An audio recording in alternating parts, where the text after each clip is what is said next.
I funded a $30,000 Dubai vacation to bond with my family, booking first-class seats and five-star hotels myself. Then my father texted me saying I was out because my brother's fiancé needed my spot. They forgot that I track corporate fraud for a living.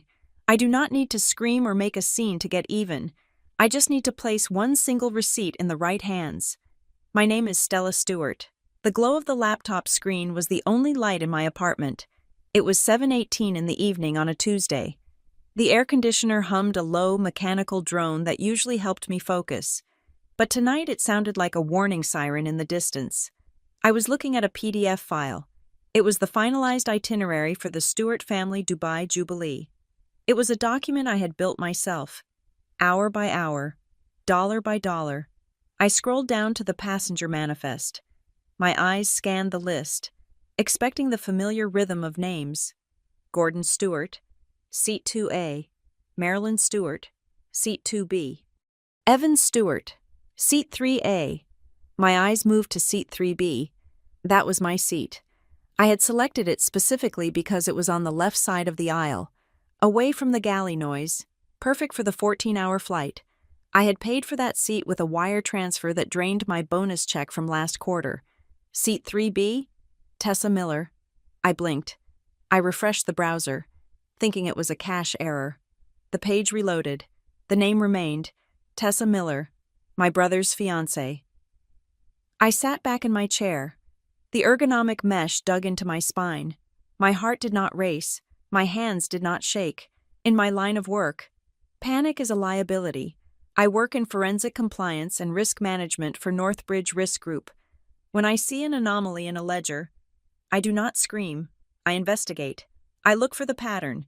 But this was not a corporate ledger. This was my life. My phone vibrated against the mahogany desk. It was a single notification. I looked down. Sender Dad. Stay home. Tessa is going instead. You understand. I stared at the text. It was not a question. It was not a request. It was a statement of fact, delivered with the casual brevity of someone canceling a lunch appointment, not a $30,000 international vacation. You understand. The phrase hung in the air, heavy and suffocating. It was a command disguised as an assumption. I picked up the phone and dialed his number. It rang once, twice, sent to voicemail. I called again. Voicemail immediately. He had declined the call. A second vibration. This time from Mom. Do not make a scene. People are watching. I looked around my empty apartment. The only thing watching me was the standby light on my television, but I knew what she meant. She meant the neighbors. She meant the extended family group chat. She meant the invisible audience of social status that my parents performed for every single day of their lives. I stood up. I needed to move. I walked to the window and looked out at the Charlotte skyline. The city lights were blurred by the condensation on the glass. I closed my eyes and the memory hit me. It was 4 months ago. We were on the patio at my parents' house. Dad had poured me a glass of expensive scotch, the kind he usually saved for his business partners. He had looked at me with a warmth that felt like sunlight after a long winter. You are so capable. Stella, he had said, I am so proud of the woman you have become. This family needs a win. We need a memory that is pure, no strings, just us. But cash is tight with the business expansion. Can you handle the logistics? It would be an investment in us. An investment. That was the word he used. I had transferred $30,000 the next week. I used my savings.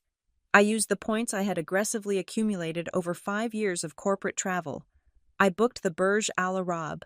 I booked the private desert safari. I booked the underwater dining experience. I wanted it to be perfect. I wanted, for once, to be the daughter who provided the joy. Not just the daughter who fixed the problems. And now, Seat 3B belonged to Tessa. I grabbed my keys. I did not reply to the texts. This was not a conversation to be had over digital signals. This required presence. The drive to my parents' house took 20 minutes. I drove in silence. No radio, no podcasts.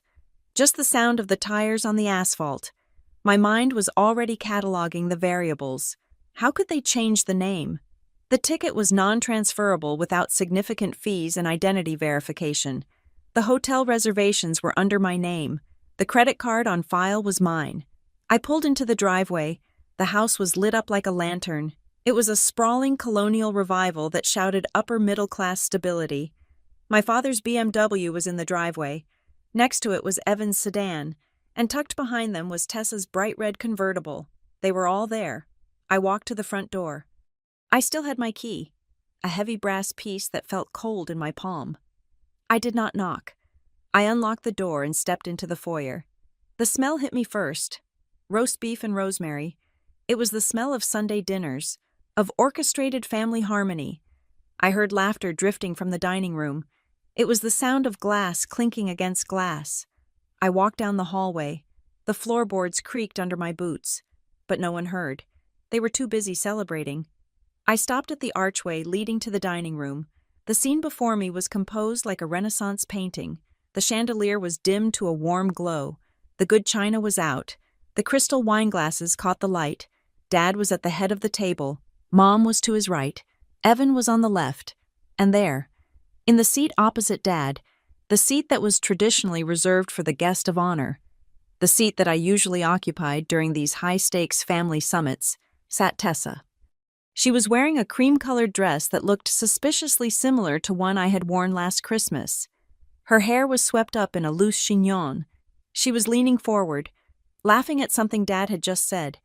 Her hand rested on the table, and on her finger. The engagement ring sparkled. I watched them for 10 seconds. 10 seconds of observation. I noted the open bottle of wine, a vintage Cabernet, $80 a bottle. I noted the way Mom was watching Tessa with a look of desperate approval. I noted Evan's posture, slumped and passive, his eyes fixed on his plate. Then Dad saw me. He did not flinch. He did not look guilty. He stopped laughing, set his glass down, and smiled. It was a tight, practiced smile. "Stella," he said. His voice was booming, filling the room. "We were just wondering when you would get the message." The room went silent. Tessa turned to look at me. Her expression was a masterpiece of manufactured innocence. Her eyes were wide, her lips slightly parted. "Stella," Tessa said. Her voice was soft, melodic. "I am so glad you came. We wanted to tell you together." I stepped fully into the room. I did not take off my coat. I felt like an intruder in a house I had helped pay for. "Tell me what I asked." My voice was level, no tremor. "That you stole my seat," Mom gasped. She placed a hand over her chest. "Stella, please. Your tone, it is very aggressive." "Aggressive?" I looked at Mom, then at Dad. "I just checked the itinerary. My name is gone. $30,000 of my money is currently funding a trip that I am no longer on. I think aggressive is a mild reaction." Dad sighed. He picked up his napkin and dabbed the corners of his mouth. He looked at me with disappointment, as if I had failed a test I didn't know I was taking. "It is not about the money." "Stella," Dad said, "why do you always make it about money? This is about family. I am family." I said, "Yes, you are," Dad replied smoothly. "But Tessa is becoming family. And she has never been to Dubai. Evan tells me she has been stressed with the wedding planning. They need this. We need this time to bond with her." "So you kick me off?" I asked. "You could have asked me to book another ticket. You could have discussed this. There were no more first-class seats on that flight." Tessa interjected. She looked at me with a pitying expression that made my stomach turn. Gordon checked. "We wanted to all be together. It would be awkward if you were back in economy while we were all up front. So the solution was to leave me in North Carolina." Dad stood up. He picked up his wine glass. He looked around the table, commanding the room. "Stella, look at the big picture," he said. "You have been to Europe. You travel for work. You have seen the world. Tessa is just starting out. You are the oldest. You are the capable one, the strong one." He paused for effect. "You are the one who understands sacrifice." He continued. "That is your role in this family. You make things work. When I saw the opportunity to give Evan and Tessa this start, I knew you would step aside. It is what you do. You fix things." He raised his glass higher. "To the family," he announced, "and to our new daughter, Dubai will be her true debut." Evan mumbled cheers and drank quickly. Mom beamed at Tessa. Tessa clinked her glass against Dad's. I stood there, frozen. The words washed over me. Your role. You fix things. They had weaponized my competence, because I had always handled my own life, because I had never asked them for bail money or emotional rescue. They decided I did not need anything at all. They decided I was a resource, not a person. I looked at Evan. And you, I asked, you are okay with this? Evan looked up. His eyes were watery. He looked terrified. He glanced at Tessa, then at Dad. It is just a trip. Stella, Evan muttered. Tessa really wanted to go. She said you would be cool with it, Tessa said. I repeated. I looked at the woman sitting in my chair. She wasn't just sitting there. She was posing. She had integrated herself into the negative space I had left behind. She offered me a small, tight smile. It wasn't an apology. It was a challenge. I just want to be close to your parents, Tessa said. I knew you would understand. You are so busy with work anyway. I bet you actually feel relieved not to have to take the time off. She was rewriting my reality in real time. I took a step toward the table. My eyes landed on a stack of papers near Dad's elbow, a white envelope. It was thick. On the front, written in Dad's expansive, looping handwriting, were the words, travel confirmations. May I? I didn't wait for an answer. I reached out and took the envelope. Stella. Do not be rude, Mom hissed. Put that down. Dad's hand twitched. But he didn't stop me. He was too arrogant to think I would find anything he hadn't prepared for me to see. I opened the flap. I pulled out the papers. There were the flight confirmations, the hotel vouchers, the excursion bookings, all the things I had researched, all the things I had paid for. And then, at the back of the stack, I saw it. It was a credit card authorization form for the travel agency. The form required to change a passenger name on a non-refundable, high-value ticket. It required the signature of the cardholder. I looked at the signature line. It was my name, Stella J. Stewart, but the ink didn't shine under the chandelier light. It wasn't the wet, indented stroke of a ballpoint pen. It was flat, grainy. It was a photocopy. I looked closer. I recognized the specific loop of the S. I recognized the way the T crossed. It was identical to the signature I had used on a birthday card I gave Dad last year. A card I knew he kept in his office drawer. They hadn't just bullied me out of the trip. They hadn't just emotionally manipulated me. Someone had physically cut my signature from an old document, pasted it onto this authorization form, and photocopied it to make it look like a single, legitimate document. I looked up. The room was quiet. The air conditioning kicked on, blowing a cold draft across the table. Dad was watching me. He didn't look worried. He looked annoyed that I was reading the fine print. It is just paperwork. Stella, he said dismissively. We handled it so you would not be bothered with the admin. You are welcome. I placed the paper back on the table. I smoothed it out with my hand.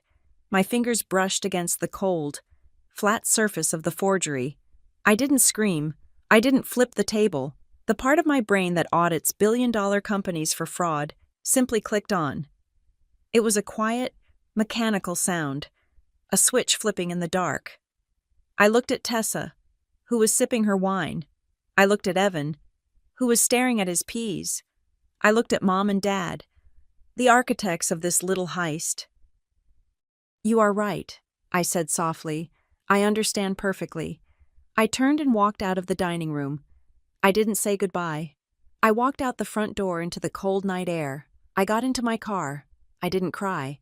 I didn't slam the steering wheel. I reached into my bag and pulled out my phone. I opened my calendar. I created a new event for tomorrow morning at 9 o'clock. I titled it Dubai 30K Audit. Then I started the engine. The dashboard lit up, casting a blue glow on my face. If they wanted to play games with paperwork, they had chosen the wrong opponent. They thought they had simply rearranged a seating chart. They had no idea they had just initiated an investigation. The drive back to my apartment in uptown Charlotte was a blur of interstate lights and red taillights. I did not turn on the radio. I needed the silence to process the anatomy of the betrayal I had just witnessed. When I finally walked through my front door, I locked it behind me.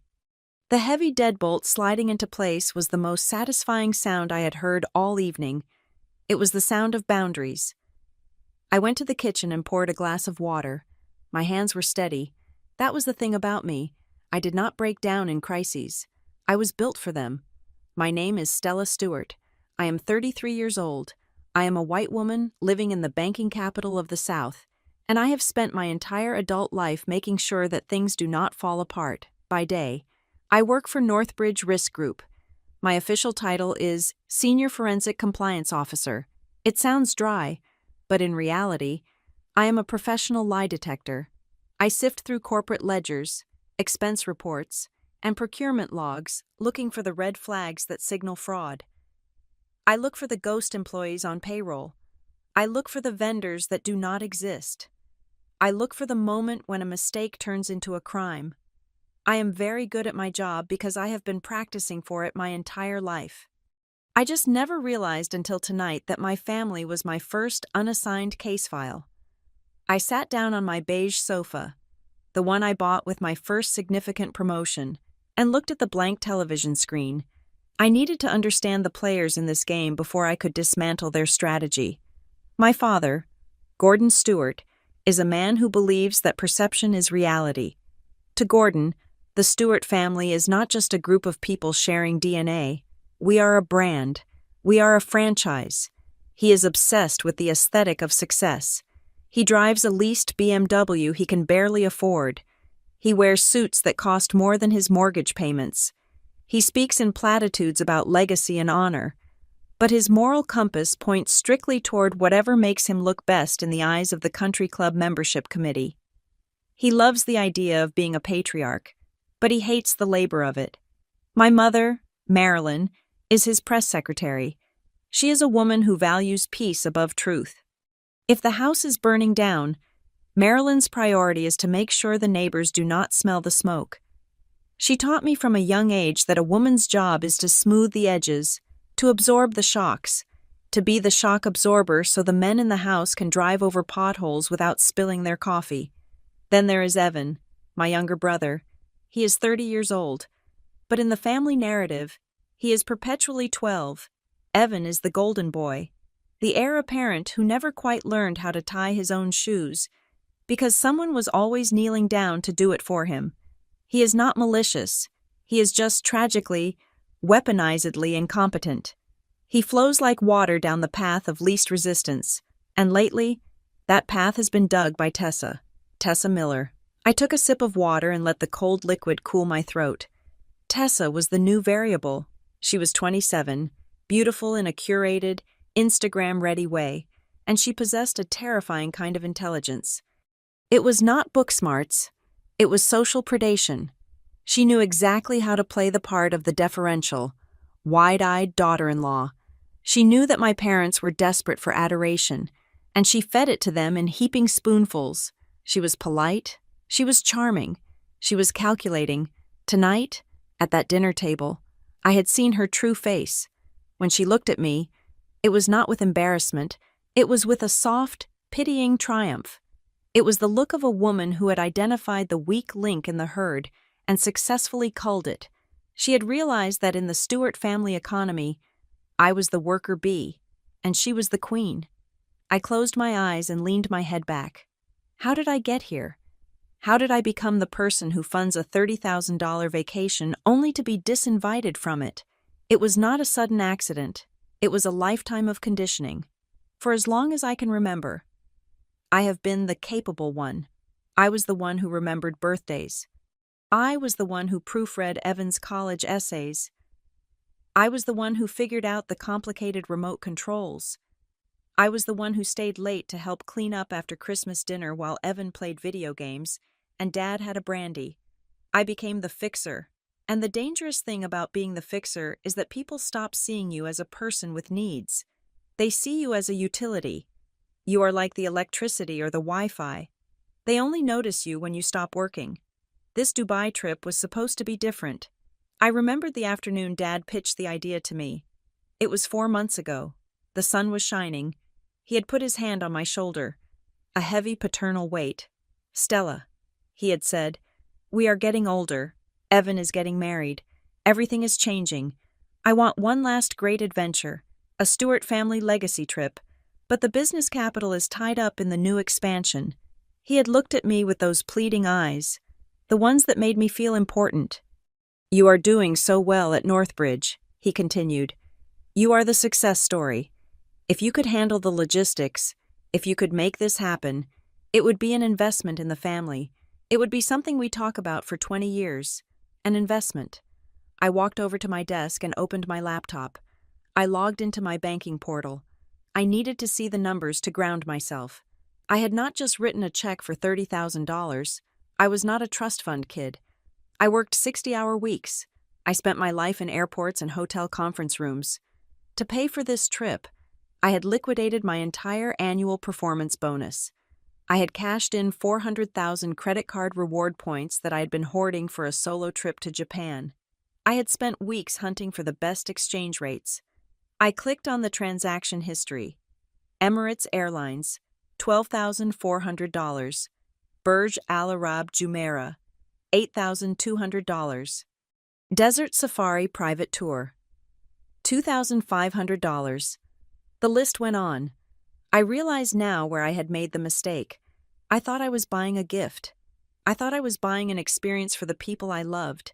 But my family did not see it as a gift. They saw it as a tribute.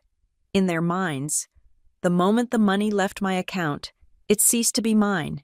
It became family money. And since Dad was the head of the family, he had the executive right to allocate those resources however he saw fit. By paying for the trip, I had not purchased a seat at the table. I had simply catered the event. They assumed I would take it. They assumed I would swallow the indignity because that is what Stella does. Stella handles it. Stella is tough. Stella does not need the luxury trip because Stella can afford to go on her own some other time. They told themselves a story where I was actually relieved to be left behind, so they could enjoy their theft without guilt. It was gaslighting on an industrial scale. I stared at the screen. The anger that had been simmering in my gut began to cool into something harder, something sharper. It felt like steel hardening. I was done being the fixer. I was done being the utility. I thought about the celebration package I had seen on the hotel itinerary earlier. A bottle of Dom Perignon, rose petals in the suite, a private butler service. I had added that for Mom and Dad's anniversary. Now, it was going to be consumed by Evan and Tessa. I thought about the look on Evan's face when I asked him if he was okay with this. The cowardice in his eyes. He knew it was wrong. He knew it was theft. But he was too afraid of losing Tessa. Too afraid of upsetting Dad. To say a word. He was willing to sacrifice his sister to keep his comfort. And Dad, the man who taught me to shake hands firmly and look people in the eye, he had forged my signature. He had literally cut and pasted my identity to steal from me. He did not just take my money, he took my name. That was the line. If they had just asked me for the money, I might have given it to them. If they had said, "Stella, we are short on cash. Can you help Evan and Tessa go on a honeymoon?" I would have probably written a check, because I loved them, but they did not ask. They erased me. They treated me like a glitch in the system that needed to be patched out. So the new version of the software, the Stewart Family 2.0 featuring Tessa, could run smoothly. I stood up and walked to the wall safe in my closet. I spun the dial, right to 24, left to 10, right to 33. The heavy door swung open. Inside, I kept my most important documents, my passport, my birth certificate, my car title, and my archival financial records. I pulled out a stack of bank statements from the last 5 years. I pulled out the files I kept on family expenses. I carried the stack to my desk. I was not going to cry. Crying was for people who had no recourse. Crying was for victims. I was not a victim. I was a compliance officer. And I had just discovered a massive internal control failure in the organization known as the Stewart family. My parents and my brother thought they knew me. They thought they knew Stella, the daughter, the one who sought approval, the one who wanted to be praised. They did not know Stella, the professional, They did not know the Stella who could track a shell company through 3 different tax havens. They did not know the Stella who could deconstruct a money laundering scheme by analyzing the timestamp on a coffee shop receipt. They did not know that I had a mind that categorized vengeance not as an emotional outburst, but as a necessary audit correction. I looked at the clock. It was 9:45 in the evening. I opened a new spreadsheet. I began to type. Objective full financial audit of all transactions involving Gordon Stewart, Marilyn Stewart, and Evan Stewart, funded by Stella Stewart. Scope 5 years. Status open. I remembered Dad's voice at dinner. You are the one who understands sacrifice. He was right. I did understand sacrifice, but he had forgotten the other half of the equation. I also understood consequences. They wanted to treat this trip as a business transaction. Fine. I would treat it as a business transaction. They wanted to use paperwork to cut me out. I would use paperwork to bury them. I picked up my phone and looked at the family group chat. A new photo had been posted by Mom. It was a picture of the 4 of them, Dad, Mom, Evan, and Tessa raising a toast. The caption read, "So excited for our adventure. Family first." I did not reply. I did not leave the group. I took a screenshot. I saved it to the folder named Evidence. The switch had been flipped. The daughter was gone. The auditor was in the room. And the auditor had questions that required answers. I looked at the date on my computer. The flight to Dubai was scheduled to depart in exactly 5 days. That was 120 hours. In my line of work, 120 hours was an eternity. It was enough time to bring down a CEO. It was enough time to freeze assets. It was certainly enough time to ruin a vacation. I cracked my knuckles. The sound was sharp in the quiet apartment. Let us begin. I whispered to the empty room. The morning after the dinner, I did not wake up to an apology. I woke up to a summons. My phone had been silent all night. A tactical silence that usually precedes a bombardment. At 8:30 in the morning, the message arrived from my mother.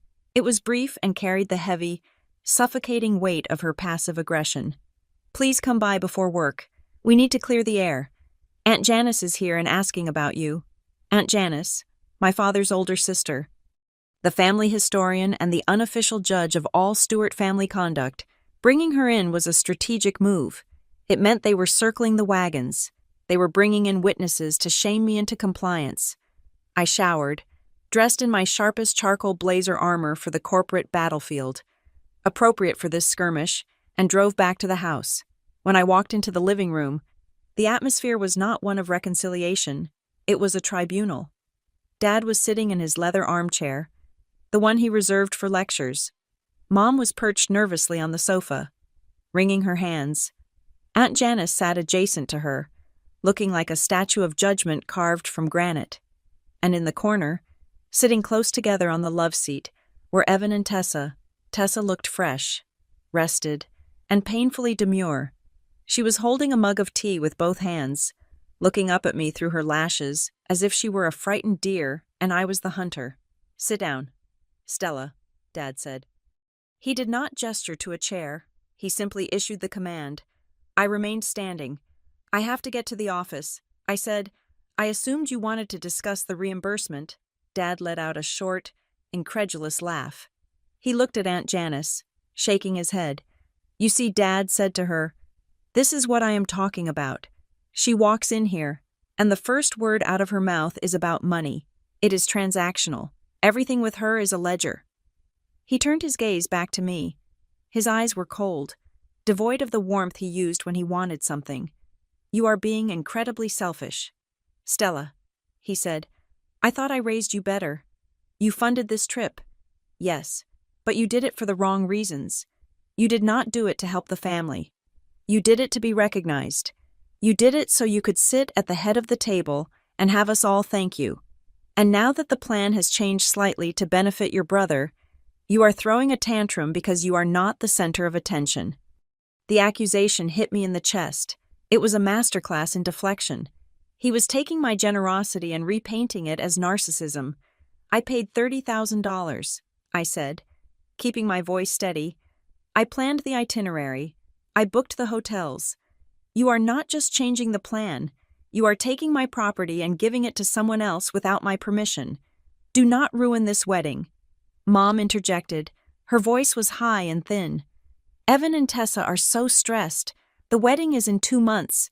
This trip is their chance to relax, to bond with us. If you pull the funding now, if you make a scene, you are casting a shadow over their marriage before it even begins. Do you want to be that person? The bitter sister who ruined everything." She was rewriting the narrative in real time. If I objected to being robbed, I was the villain. If I accepted the theft, I was the good daughter. I looked at Evan. He was staring at the floor, refusing to meet my eyes. My watch buzzed on my wrist. I glanced down. A text message. From Evan. "Sis, I am sorry Tessa says you will understand. She says it is better this way." I looked up at him, then at Tessa. She was whispering something in his ear, her hand resting protectively on his knee. Tessa says, "My brother was not speaking. He was being ventriloquized. It is not about being bitter." I said to the room, "It is about respect, and it is about the fact that I am the one who paid." "And whose money is it?" "Really?" Dad asked. He leaned forward, his elbows on his knees. "You have done well. Stella, we are proud of you. But who supported you through college? Who gave you the down payment for your first car? We are a family. The money you put out is also for the family. It goes into the same pot. When you invest in us, you do not get to dictate the terms of how that investment is used." It was a breathtaking logic. The family pot. It was a concept that only existed when they needed my resources. When I needed help moving last year, the family pot was empty. When I needed a cosigner for my first apartment, the family pot was closed. But now, my $30,000 was apparently communal property. Actually, I said, legally, it is my money. It came from my bank account. The credit card is in my name. "Oh, stop it." Aunt Janice spoke for the first time. Her voice was like dry leaves scraping on pavement. "You are making a fuss over logistics. You are a single woman. Stella, you have your career. You have your freedom. Evan is building a family. The eldest daughter usually has to yield. It is the natural order. You step back so the new branch can grow. It is unbecoming to be so grasping." "Grasping," I repeated. "I am grasping for the vacation I bought." Tessa set her tea mug down on the coffee table. The ceramic made a sharp click. "Stella," she said softly. The room went quiet to hear her. "Please, I do not want to fight. I just never had a big family. I just wanted to be close to your mom and dad. I thought a trip like this, just the 4 of us, would help me really understand what it means to be a steward. I thought you would be happy that I want to love your parents this much." She looked at me with wide, wet eyes. It was a perfect performance. She had positioned herself as the daughter who wanted love, and me as the daughter who wanted control. "If you want to be close to them," I said, "you can pay for your own ticket." Dad stood up. The motion was abrupt. "Enough." He walked over to the sideboard and picked up a stack of papers. It was the itinerary folder again. He held it like a weapon. "There will be no refund," he said, "and there will be no more discussion. The changes have been made. The fees have been paid. Paid by whom I asked, because I saw a charge for a name change fee on my card alert this morning. $500. Dad waved his hand dismissively. "We used the card on file. It was easier. You will cover it. Consider it your wedding gift to them." I do not consent to that charge. I said, "I want the money back, or I want the trip transferred back to my name. Those are the options." Dad laughed. It was a cold, hard sound. "There are no options. Stella, you do not come into my house and make conditions. You are the child. I am the father. You will do what is best for this family, or you will not be part of it." He tossed the folder onto the coffee table. It landed with a heavy slap. The papers fanned out, and there it was again. The credit card authorization form. I took a step closer. The morning sun was streaming through the window, hitting the paper at a sharp angle, in the daylight. The forgery was even more obvious. The signature line, where Stella J. Stewart was written, had a distinct, pixelated halo around the ink. It was a copy of a copy. But then I noticed something else. Underneath the authorization form was another document, a travel insurance waiver. And at the bottom of that page, there was another signature, my signature, but I had never signed a waiver. I always declined travel insurance because my premium credit card covered it automatically. I looked at Dad's hands. He was clenching and unclenching his fists. He wasn't just angry, he was defensive. He was guarding something. "You signed for me," I said. "It wasn't a question. You didn't just paste my signature. You are signing my name on legal documents. I acted as your proxy," Dad shouted. His face was turning a mottled red. "It is administrative. Stop acting like I'm a criminal. It is identity theft," I said. "It is family," he roared. "We own you." The words hung in the air. "We own you." He didn't mean to say it. The mask had slipped. He didn't see me as an autonomous human being. He saw me as an asset class. I was a bond that yielded dividends, and he was angry that the bond was trying to speak. I looked around the room. Mom was studying her fingernails. Aunt Janice was glaring at me with disdain. Evan was shrinking into the sofa cushions, letting Tessa stroke his arm. They were all complicit. They had all agreed, silently or explicitly, that my role was to be harvested. This was the test. They were pushing me to see if I would break. They wanted to see if my desire for their love was stronger than my self-respect. They were betting $30,000 that I would fold. I looked at Dad one last time. I looked at the folder with the forged signatures. "You are right," I said. My voice was eerily calm. "I have been looking at this the wrong way." Dad's shoulders relaxed slightly. He thought he had won. He thought I was conceding. "I am glad you are finally showing some maturity," he said, smoothing his tie. "I am going to work now," I said. "Enjoy the trip preparation." I turned and walked out. I did not slam the door. I closed it gently, with the precision of a vault sealing shut. I walked to my car. I sat in the driver's seat and locked the doors. My heart was pounding, a slow, heavy rhythm against my ribs. I drove straight to my apartment. I did not go to the office. I called my assistant and told her I was taking a personal day. When I got home, I walked into my bedroom and knelt before the floor safe. I keyed in the combination. The mechanical tumble of the lock was the only sound in the apartment. I pulled out the heavy file box marked Financials. I took out every bank statement, every credit card agreement, every transfer receipt from the last 5 years. I carried them to the dining table. I opened my laptop. I did not just open a blank sheet this time. I opened the file I had named the night before Dubai 30K audit. I began to type, my fingers flying across the keys. Entry 1, unauthorized use of credit card, ending in 4092, amount $500, merchant Emirates Airlines, authorization method forged signature via photocopy. Witnesses Gordon Stewart, Marilyn Stewart, Evan Stewart, Tessa Miller, Janice Stewart. I looked at the stack of papers.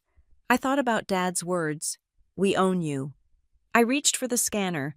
I fed the first bank statement into the machine. The whirring sound of the scanner was the sound of a counterattack.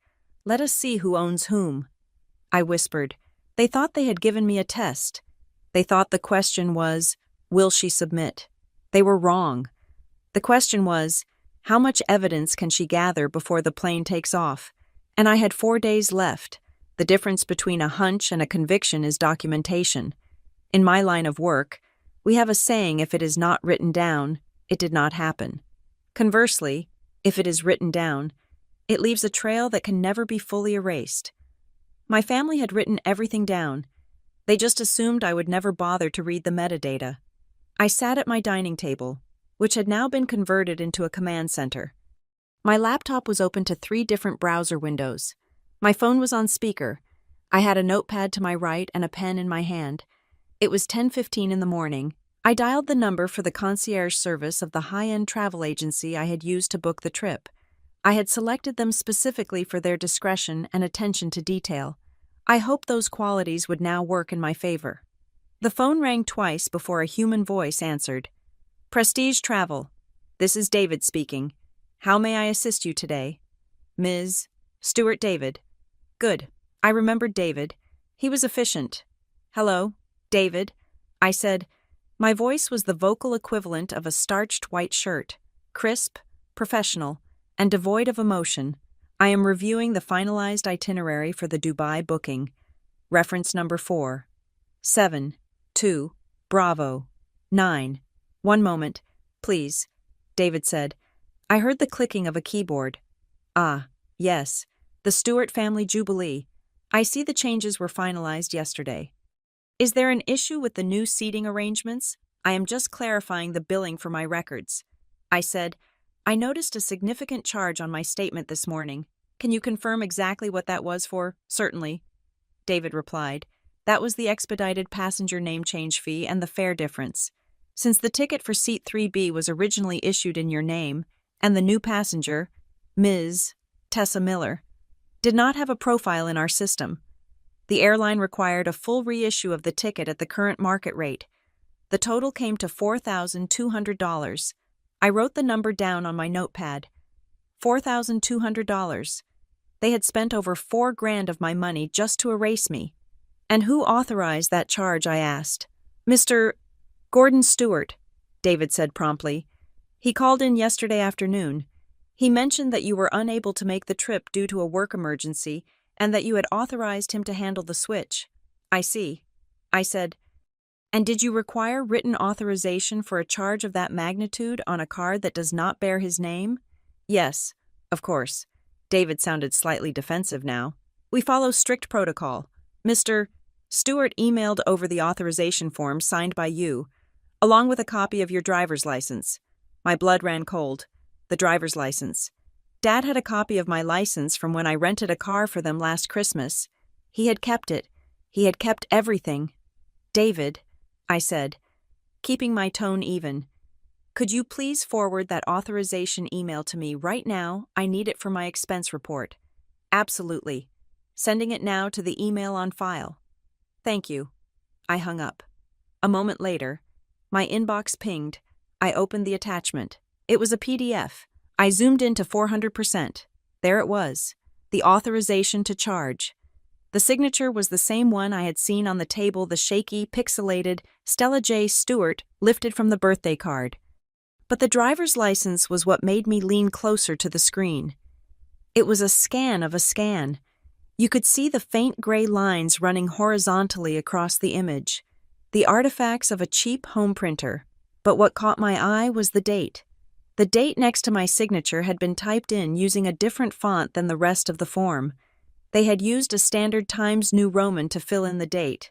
While the form itself was in Arial, it was a sloppy, arrogant mistake. I saved the file to a folder I named Exhibit A Identity Fraud. Next, I called the bank. This was a delicate operation. If I reported the fraud immediately and fully, the bank would shut down the card instantly. The transaction would be declined. The tickets would be voided, and my family would know I was on to them before I had the full picture. I needed to keep the line open just long enough to see how deep the rot went. I navigated the automated menu until I reached the fraud department. This is Northbridge Risk Group calling on behalf of the account holder, I said, slipping into my professional persona. I am flagging a series of transactions for monitoring. I do not want to close the card yet. I want to place a trace on all activity originating from the United Arab Emirates or travel agencies within the next week. We can set up a conditional alert, the agent said, but if you suspect unauthorized use, we recommend immediate closure. I am gathering evidence for a potential civil dispute. I lied smoothly. Please just note the file that the charge for $4,200 is under contest. I will submit the affidavit of forgery within 48 hours. Understood. The note has been added. I hung up. The trap was set. Now I needed to see what else they had bought with my credit line. I logged into the hotel portal for the Burj Al Arab. My login credentials still worked. Thankfully, I went to the upcoming stays tab. The reservation was there. 2 suites, one for Mr. A. and Mrs. Gordon Stewart, one for Mr. Evan Stewart and Miss Tessa Miller. I clicked on the details for Evan's room. My eyes narrowed. There was an add-on package attached to the room. It was titled The Royal Romance Experience. I expanded the item.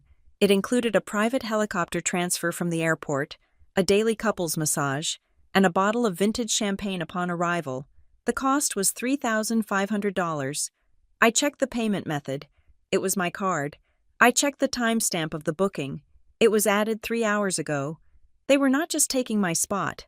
They were looting the treasury. They were gorging themselves on my credit limit because they thought I was too cowed by family duty to stop them. They were treating my bank account like an open buffet. I took a screenshot. Exhibit B, unauthorized upgrades. Then I went to the daily itinerary. I had built the original schedule in a shared Google Calendar, but Dad had evidently moved it to a professional travel management app, which the concierge had given me access to. I scrolled through the days. Day 1 arrival. Day 2, city tour. Day 3, desert safari. I paused at day 3, in the middle of the afternoon block, between lunch at Pierschick and sunset dune bashing. There was a new entry. It did not look like a tourist activity. 1,400 hours to 1,600 hours. Meeting, Desert Meridian Consulting. Location, Jumeirah Conference Center. Room B. I frowned. Desert Meridian Consulting. Why would my father, a man who ran a mid-sized hardware supply chain in North Carolina, be meeting with a consulting firm in Dubai? And why was it on the family itinerary? I opened a new tab and searched for Desert Meridian Consulting Dubai. The results were sparse. A generic landing page, a stock photo of a handshake, no detailed team page, no client list. Just a vague mission statement about bridging capital and opportunity in emerging markets. I dug deeper. I used a paid database tool I had access to through my work, a tool we use to vet international vendors. I plugged in the name. The company was registered only 6 months ago. The registered agent was a law firm in Panama, but the contact email listed for administrative inquiries was a Gmail address, DMC, Financial, Services Gmail.com. It smelled wrong. It smelled like a shell. It smelled like the kind of fake entity people set up when they want to move money without paying taxes, or when they want to make a bribe look like a consulting fee. I looked back at the itinerary. The meeting was 2 hours long. I realized then that the Dubai trip was not just about the wedding. It was not just about the Jubilee. Gordon Stewart was not flying halfway across the world just to ride a camel. He was going there to do business. And he was using my money to fund the logistics of a trip that was likely a cover for something else. I looked at the bank transfers I had pulled the night before. I looked at the pattern of withdrawals from the family fund that I had contributed to over the years. There was a withdrawal 2 months ago, $10,000. It was listed in Dad's ledger as venue deposit. But I knew the wedding venue. I had checked their rates. They did not require a deposit that high. Where did that $10,000 go? I had a sinking suspicion that if I could see the bank records of Desert Meridian Consulting, I would find a deposit of $10,000 from a Mr. Gordon Stewart. The pieces were clicking together with the terrifying precision of a rifle bolt. They needed me to pay for the trip because Dad's liquidity was tied up in this investment. They needed me to stay home because if I were there, sitting at the lunch table, I would ask questions. I would ask why Dad was disappearing for 2 hours in the middle of the day. I would ask who Desert Meridian was. They removed me not just to give Tessa a seat. They removed me because I was a liability. I was the auditor. And you do not bring the auditor to the scene of the crime. I sat back. My coffee had gone cold. I had enough. I had the forgery. I had the theft of services. And now I had the motive. I needed to fire a warning shot. I needed them to know that I was watching, but I needed to do it in a way that would make them panic, not retreat. I wanted them to get on that plane. I wanted them to fly all the way to Dubai, thinking they had gotten away with it, only to find the ground crumbling beneath them when they landed. I opened my email client. I composed a new message to Gordon Stewart. Subject signature. I did not write a long paragraph. I did not ask how could you. I did not beg. I typed one single line. Dad, we need to talk about the signature on the authorization form. I hit send. I watched the screen. My email client had a tracking pixel embedded in the message. It would tell me when the email was opened. 1 minute passed, 2 minutes passed. Then, the notification popped up in the corner of my screen, opened by Gordon Stewart. Location Charlotte. NC. Device iPhone. He had seen it. I waited for the phone to ring. I waited for the angry text. I waited for the excuse. But nothing came. The silence stretched out. I smiled. It was a cold, humorless smile. He wasn't calling because he was scrambling. He was calling Mom. He was calling Tessa. He was trying to figure out how much I knew.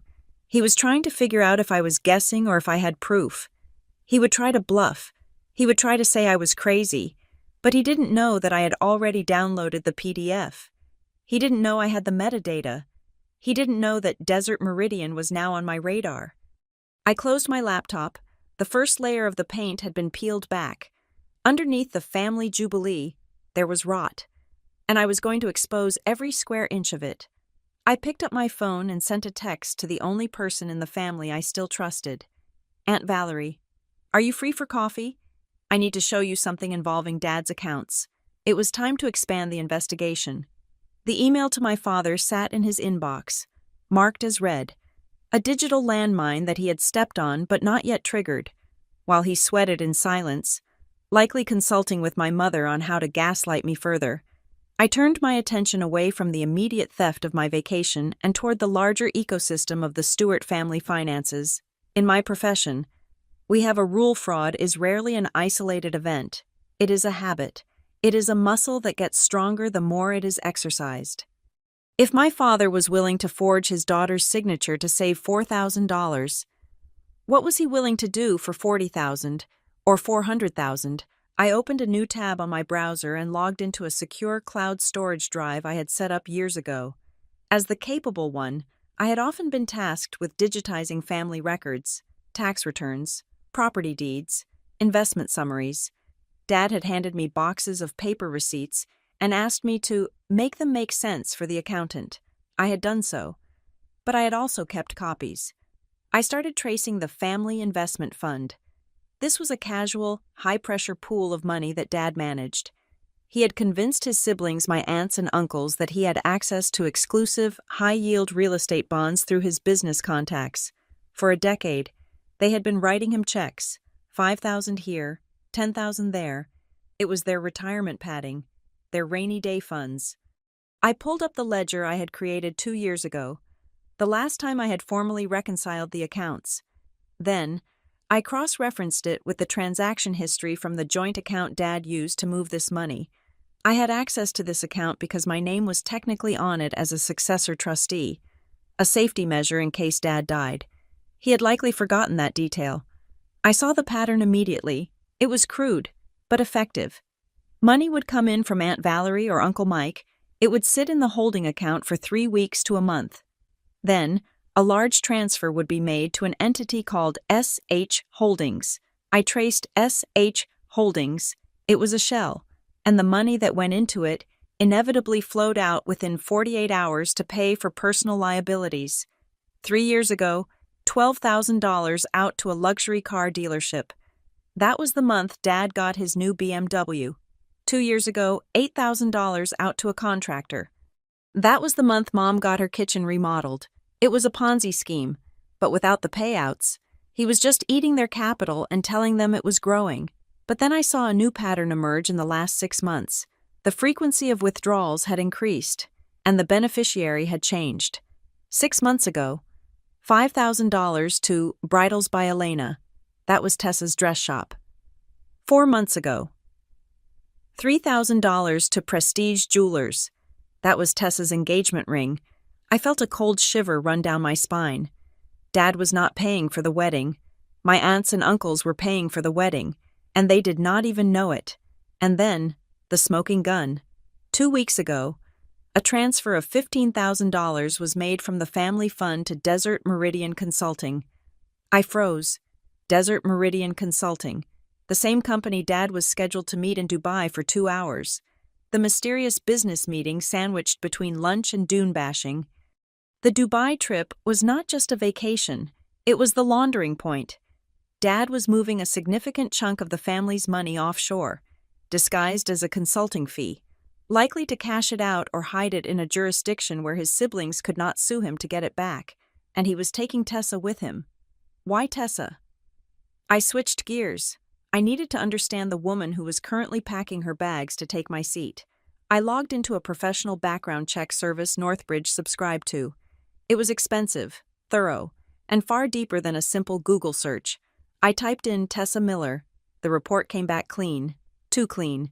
Credit score 720, no criminal record, current address listed as my brother's apartment. But in forensic accounting, we look for gaps. I looked at her social security trace. There was a period of 3 years, starting 7 years ago, where Tessa Miller seemed to have no financial footprint, no credit cards opened, no utility bills. I looked at the known aliases section. Usually, this is just misspellings. But there was one name that popped up linked to an old address in Florida. Teresa Vance. I ran a new search for Teresa Vance. The screen filled with red flags. Teresa Vance, born in Tampa, Florida. Age matches Tessa. Civil judgment, 3 years ago. Plaintiff American Express. Amount $12,000. Status unpaid. Civil judgment 4 years ago. Plaintiff, the Grand Floridian Resort. Amount $5,000 for theft of services. I pulled the docket for the resort case. The details were dry. Legal text. But the story was clear. The defendant had checked into a suite using a credit card that was later reported as compromised. She had racked up room service and spa charges, then vanished before the card was declined. I sat back in my chair. The air in my apartment felt heavy. Tessa was not just a gold digger, she was a professional grifter. She had changed her name, moved north, and reinvented herself as the sweet, naive girl who just wanted a family, and she had found the perfect mark in the Stewart family. We were obsessed with appearance. We were desperate to look successful, and my brother Evan was desperate to be loved. I realized then why Evan was so quiet, so submissive. I went back to the shared family drive. I looked for a folder I had seen briefly a few months ago, something Evan had mentioned in passing. The prenup. I found it. Stewart Miller Agreement Draft. B2.pdf. I opened it. I expected to see a document protecting Evan's non-existent assets. Instead, I found something much darker. It was not a prenuptial agreement in the traditional sense. It was a joint financial venture agreement. The legalese was dense, but I parsed it. The document stated that both parties agreed to consolidate all future debts and assets into a single liability structure, but Clause 4 Section B was the killer. In the event of joint enterprise investments, the primary signatory, Evan Stewart, assumes full liability for any leveraged capital provided by the secondary signatory's guarantors.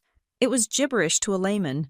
To me, it meant this dad was setting up a structure where he could borrow money in Evan's name, or use Evan's credit. And if things went south, Evan would be on the hook for the debt, not Dad, and not Tessa. And Tessa had signed it, because she knew exactly what it was. She and Dad were working together. I stared at the screen. The betrayal was so layered it was almost architectural. Dad needed liquid cash to keep his lifestyle afloat. He had drained the relatives. Now he needed a new line of credit. He couldn't get one himself, so he was using Evan. Tessa was the facilitator, the partner who encouraged Evan to sign the scary papers because it is just for our future, honey. In exchange, Tessa got her debts wiped, paid by the family fund, a new identity, and a luxury lifestyle, and the Dubai trip. The payment to Desert Meridian Consulting was $15,000. The trip cost me $30,000.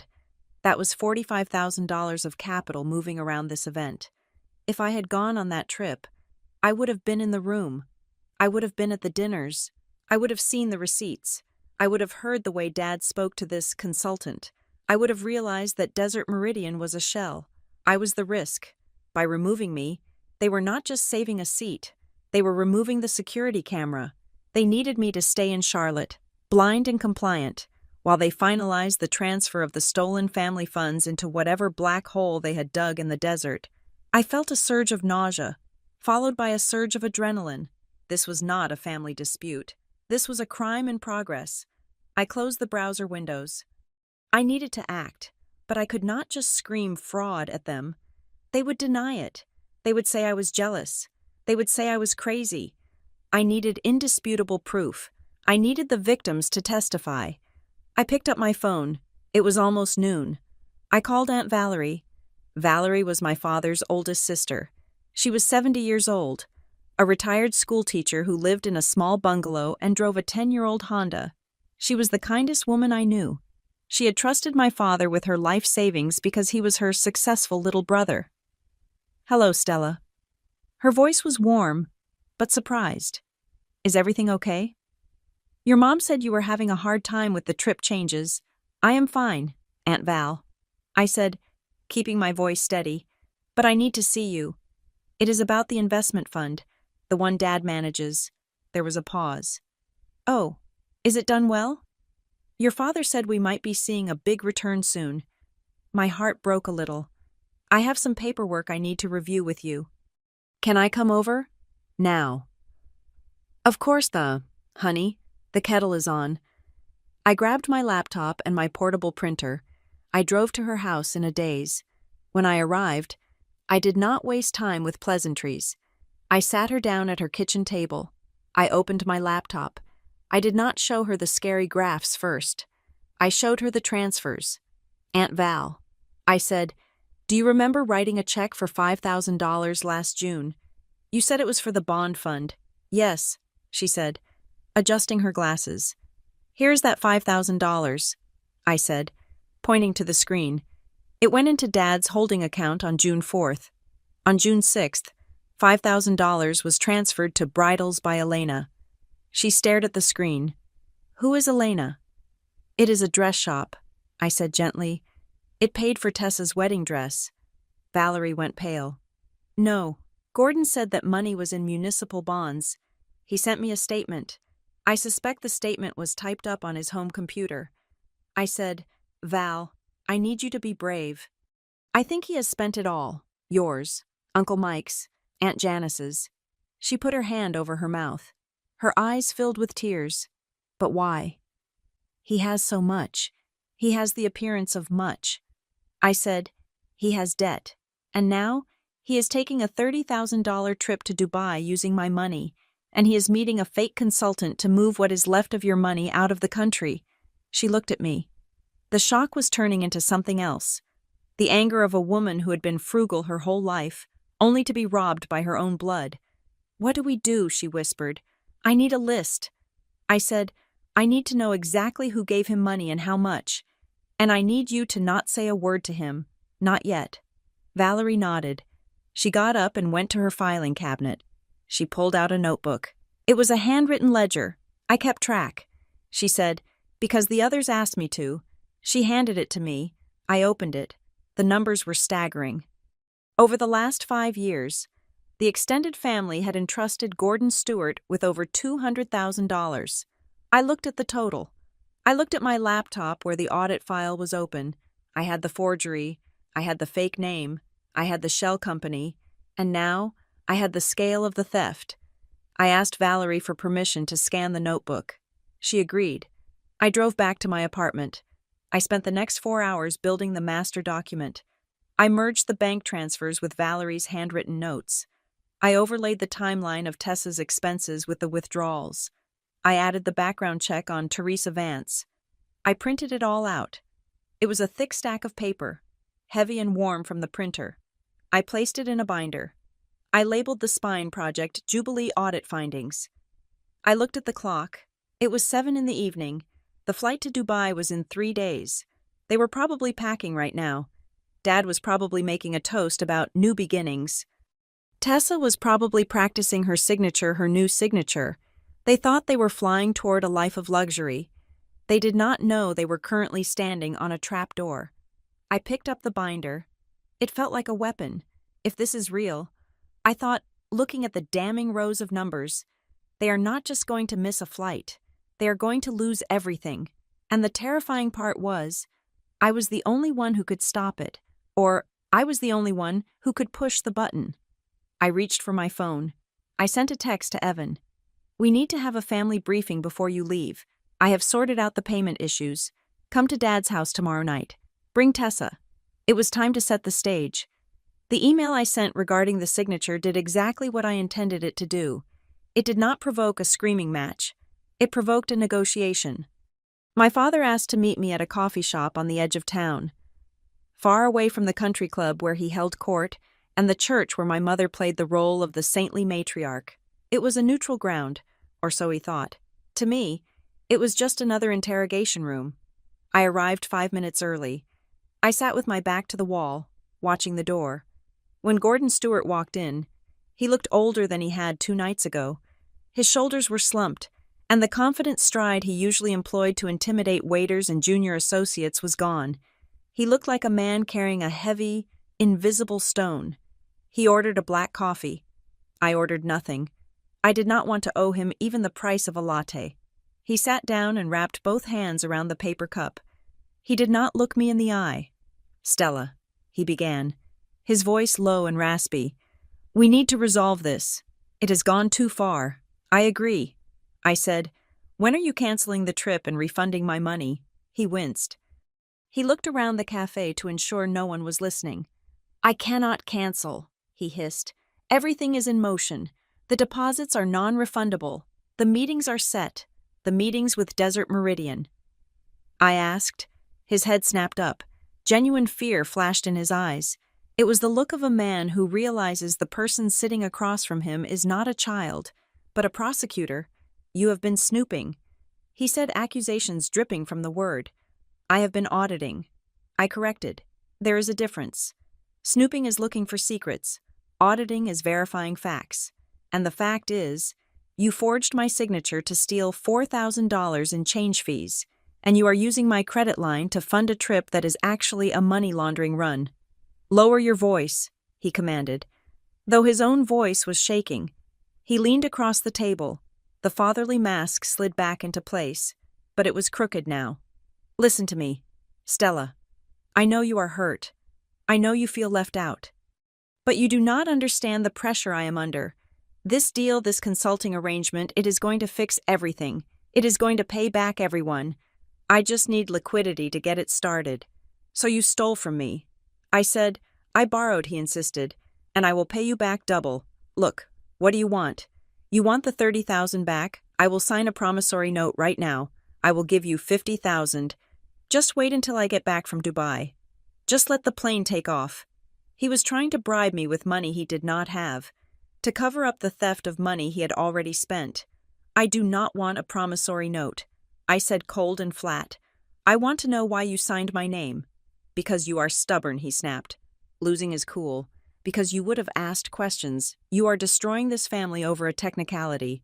Stella, you are willing to send your brother into a marriage broke and humiliated just to prove you are right.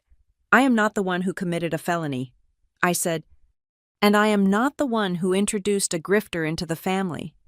Dad stood up. His chair scraped loudly against the floor. "You watch your mouth. Tessa is a good woman. She is saving Evan.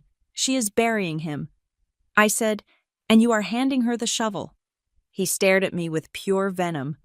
"If you do anything to stop this trip, Stella, you are no daughter of mine." "I think we established that when you gave my seat to a stranger," I replied. He stormed out. He left his coffee untouched on the table. I watched him go. I felt a pang of sadness, deep and dull, but I smothered it immediately. Sadness was a luxury I could not afford, not when the enemy was regrouping. By the time I got back to my car, the second wave of the attack had begun. My phone buzzed. It was a text from Tessa. "Stella, please, I know you are angry, but you need to think about Evan. He is so fragile right now. He has been having panic attacks about the wedding. If you make this into a legal issue, if you drag the police into this, it will break him. He looks up to you. Do not destroy his hero. Please, for Evan's sake, let it go. We can work this out when we get back." It was a masterclass in manipulation. She was using my love for my brother as a human shield. She was painting me as the aggressor and Evan as the victim, implicating that any action I took to protect myself was an act of violence against him. I did not reply. I took a screenshot. Exhibit C: coercion. I went home and prepared for the next day. I knew my father. When negotiation failed, he resorted to intimidation, and since he could not physically intimidate me, he would go after the one thing I valued more than my bank account, my reputation. The blow landed at 10:15 the next morning. I was at my desk at Northbridge, reviewing a flagged transaction for a client in the pharmaceutical sector. My office phone rang. It was the executive assistant to the director of compliance. "Stella, can you come up to the 4th floor? The director needs to see you." Now. It was not a request. I walked to the elevator. My stomach churned, but my face was a mask of professional detachment. I walked into the director's office. He was a stern man named Marcus, someone I respected deeply. He looked uncomfortable. "Sit down, Stella," Marcus said. He pushed a piece of paper across the desk. It was a transcript of a phone call received on the anonymous ethics hotline an hour ago. Caller claims that Senior Officer Stella Stewart is utilizing Northbridge proprietary software and database access to conduct unauthorized surveillance on private citizens, specifically family members and their associates. Caller alleges you are harvesting financial data for personal vendettas. It was the nuclear option, in my field. An accusation of data misuse is a career death sentence. Even the rumor of it can get you blacklisted. Dad had called, or maybe Tessa. It didn't matter. They had tried to get me fired to cut off my resources and discredit my testimony. Marcus looked at me. "Stella, you know I have to open a formal inquiry. This is a termination-level offense if true." I did not flinch. I did not apologize. I reached into my bag and pulled out a flash drive. "I expected this," I said calmly. Marcus raised an eyebrow. "I am currently conducting a personal audit regarding identity theft committed against me." I stated clearly, I have been careful to firewall my personal investigation from my professional duties. I have not used a single Northbridge code, client login, or proprietary database. I pointed to the flash drive. On this drive, you will find a timeline of every search I have conducted in the last 72 hours. You will see receipts for the public record searches, paid for with my personal credit card. You will see the logs from the background check service, which I subscribe to personally as a freelancer. I access them from my personal laptop, on my home network. I leaned forward. "The person who called you is likely the perpetrator of the fraud I am investigating. They are trying to weaponize this department to silence a victim. I am formally reporting this attempt at retaliation to you and the HR department." Marcus looked at the drive, then at me. He saw the steel in my eyes. He knew my work. He knew I was meticulous. "I still have to run the internal audit," Marcus said, but his voice was softer. "It will have to scrape your workstation." "Do it," I said. "You will find nothing but work." "Okay," Marcus said. "I will suspend the inquiry pending the IT review. You are clear to work. But Stella, keep your home life at home." "I am trying," I said. "But they just brought it to the office." I walked back to my desk. My hands were trembling slightly now. That had been close. If I had been sloppy, if I had used the company LexisNexis account just once to check Tessa's name, I would be walking out with a cardboard box right now. But I wasn't sloppy, and now I was furious. They had tried to take my livelihood. They had crossed the line from family drama into total war. I checked my personal email. Dad had been busy. There was a new email in the extended family thread. Subject: prayers for Stella. "Dear family, I write this with a heavy heart. Stella is going through a severe mental health crisis. The stress of her job has finally gotten to her. She is becoming paranoid and delusional. She has created a fantasy that we are stealing from her. It is heartbreaking to watch. We are going to Dubai to give her space to heal. But please, if she contacts you with wild accusations, just ignore her. She needs rest, not engagement. We are handling it." He was isolating me. He was painting me as the crazy spinster so that when the truth came out, everyone would view it through the lens of my breakdown. I stared at the screen. The audacity was breathtaking. I did not reply to his email. I did not write a long defense. I did not attach the PDF of the forgery. I picked up my phone and opened the family WhatsApp group. It contained 30 people.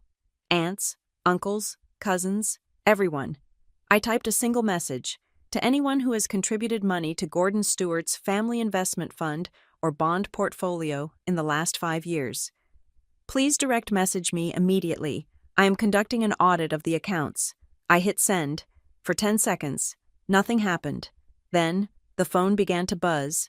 Buzz. Uncle Mike. Buzz. Cousin Sarah. Buzz. Aunt Janice. Buzz. Buzz. Buzz. The messages poured in like rain. Stella. I gave him $10,000 last year. Is it okay I sent $5,000 for the wedding fund? Why Stella? He said the bond matured next month. What is going on? I gave him my settlement check. $15,000. I watched the numbers climb. It wasn't just $200,000. It was closer to $300,000. He had taken money from Cousin Sarah's college fund. He had taken money from Uncle Mike's disability settlement. Every ping was a piece of evidence. Every text was a nail in the coffin of the Stewart family brand. I spent the rest of the afternoon replying with a standard template. Please send me a screenshot of the transfer or a photo of the check. I am compiling a master file. I did not tell them it was gone. Not yet. I just gathered the data. By 6 p.m, I had a digital pile of receipts that would send my father to prison for 5 years. I left the office and walked to my car. The sun was setting, painting the sky in bruises of purple and red. My phone rang again. I looked at the screen. It was Evan. I answered. Hello? Evan. His voice was small, broken. Sis, he stammered. Tessa. Tessa is freaking out. She says you are hacking her. She says you are ruining everything. I am not hacking anyone. I said, I am balancing the books. Dad is saying Dad says you are sick. Evan said, he sounded like he was crying. But Aunt Val called me. She said you showed her proof. Proof about the dress money. I did. I said, there was a long silence on the other end. Sis, Evan whispered, do you really have it? The proof I have everything. Evan, the signatures, the bank transfers, the shell company. Desert Meridian, he asked.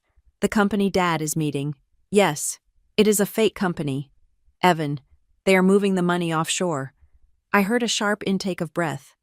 Evan, I said, softening my voice, I need you to look at me. Not at Dad. Not at Tessa. Look at the facts.